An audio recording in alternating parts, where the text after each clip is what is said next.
Pemirsa, terima kasih Anda masih bersama kami di Tafsir Al-Misbah Spesial Idul Fitri. Baik Pak, kita akan lanjutkan uraian kita. Kita lanjutkan. Jadi tadi itu kalau kita berartikan Idul Fitri, hari raya kembali kita makan. Sekarang ada makna lain. Boleh jadi cukup populer, tapi saya akan kemukakan.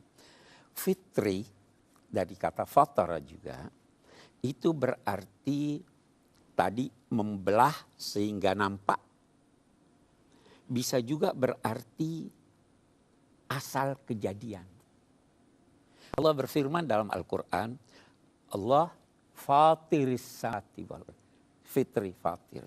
Yang menciptakan pertama kali tanpa ada contoh langit dan bumi. Jadi fatir itu, fitr itu bisa dikatakan asal kejadian. Dulu pernah ada dua orang bertengkar di depan sumur. Masa Nabi atau sudah Nabi. Sahabat Nabi mendengar mereka bertengkar. Ini sumur saya punya. Yang lain berkata, enggak ini sumur saya punya. Terus yang satu berkata, ana fatartuha. Ana fatartu. Dia nggak tahu apa artinya ini yang mendengar, sahabat yang mendengar. Lama-lama dia berpikir, oh maksudnya saya yang membuat pertama kali. Jadi Idul Fitri kita kembali ke asal kejadian kita. Ini bisa dikuatkan oleh banyak hal juga. Yang pertama, bulan puasa itu bulan ke-9. Iya, Muharram, Safar, Rabiul Awal. Kapan manusia lahir? Setelah berapa bulan? Di bulan ke-10, Syawal bulan ke-10. Jadi ini kita kembali sebagaimana semula. Oke. Sisi lain, mari kita lihat.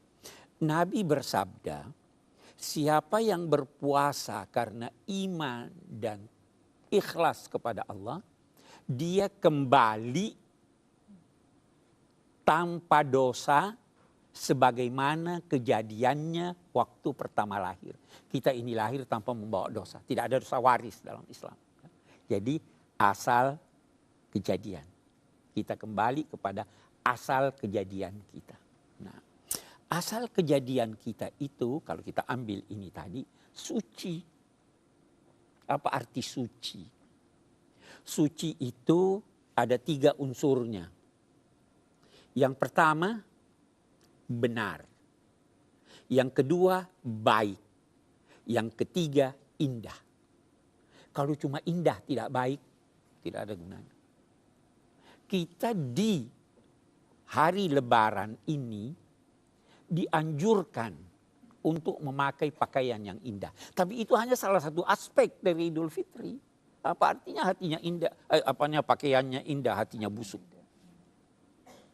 Indah, benar, baik.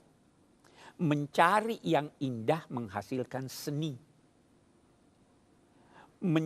Memperagakan yang baik menghasilkan akhlak. Mencari yang benar menghasilkan ilmu. Jadi orang yang beridul fitri itu mestinya menjadi seniman, budiman, dan ilmuwan. Karena itu suci. Kita di Idul Fitri ini disuruh memakai pakaian yang indah. Disuruh bergembira. Nabi pada salah satu hari raya itu mengundang atau datang ke rumah beliau 2 orang penyanyi. Menyanyi.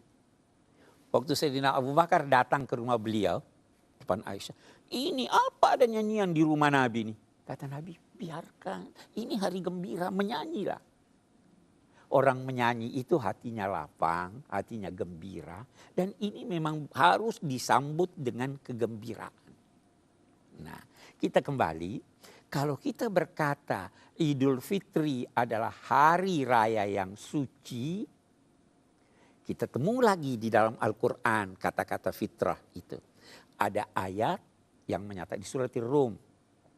Wa aqim wajhaka lid-dini hanifa fitratallahi allati fataran nasa 'alaiha. Hadapkanlah seluruh totalitasmu. Wajah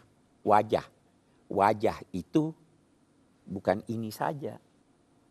Saya pernah berkata dalam salah satu episode di bulan Ramadan, kalau Anda menutup semua badan orang, dari lehernya sampai kakinya, tapi mukanya terbuka, Anda kenal dia atau tidak? Kenal. Kalau tutup mukanya, terbuka seluruh badannya, bisa kenal atau tidak? Tidak bisa. Jadi wajah dalam bahasa agama seluruh totalitas.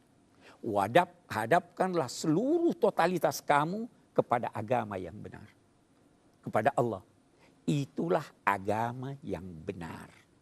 Kalau cuma sujud aja belum agama yang benar. Hati Anda harus menghadapkan pada Allah. Kegiatan Anda. Nah, Idul Fitri kita kembali menganut agama yang benar. Menghadapkan diri secara totalitas kepada Allah Subhanahu. Itu makna Idul Fitri.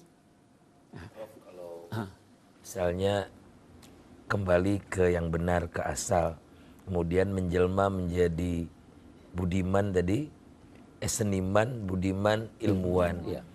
Nah, Idul Fitri kita katakan sebagai satu momentum. Tapi kan saya ini seringnya lupa.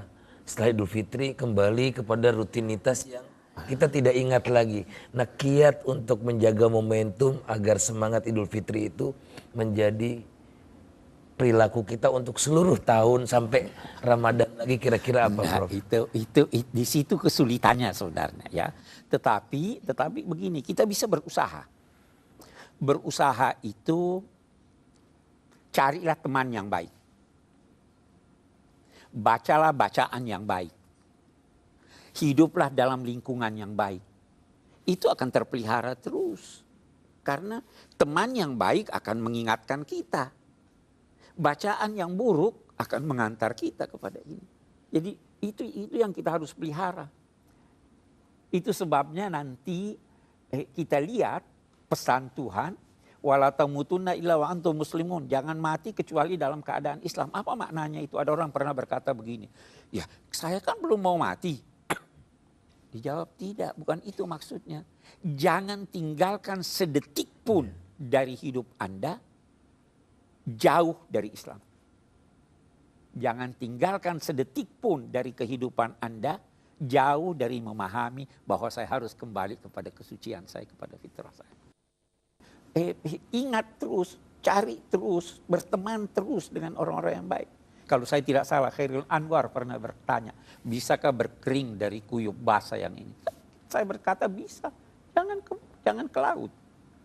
Baiklah, bisakah Pak Faisal minum? Bisa, karena Mari. kita akan komersial break. Iya, Silakan mari, Pak. mari, Pemirsa, Pak. tetaplah bersama kami akan segera kembali lagi setelah yang satu ini.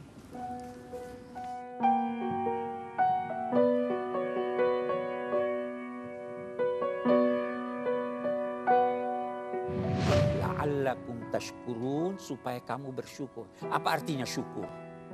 Syukur banyak arti.